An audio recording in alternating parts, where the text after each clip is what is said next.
So, waking up this morning, I actually saw the news yesterday. There is a new GoPro on its way, apparently. It's a leak of what they're calling the GoPro Hero 9.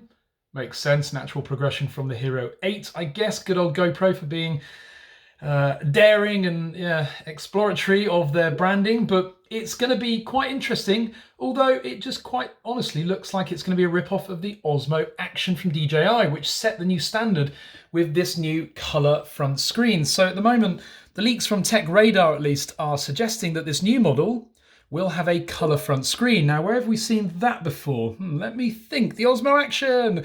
And the irony there is that most Hero fans or GoPro fanboys said, we don't need a colour front screen. Who needs a colour front screen? But I bet you they'll all buy this one. Besides that, they're saying that it's going to have 6K native shooting resolution. And what else? Not really a lot more exciting about it. Although, again, this is only a leak, so it may not be real. It's a leak, perhaps a speculative leak. But we will see. I just guarantee, though, having everyone from the GoPro fanboy arena criticising the DJI Osmo Action, I can guarantee they'll all be lapping up the colour front screen if that does actually happen. We will see. But anyway, would you buy the new Hero 9? And if so, why?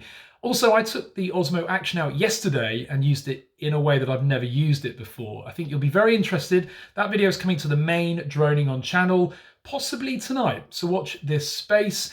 But anyway, in the meantime, comment below with what you think about this leak. Is it real? Would you buy it? Are you interested? Or has GoPro lost its way? Comment below, give this video a thumbs up or a thumbs down if you're a GoPro fanboy. And of course, click subscribe. Thanks for watching.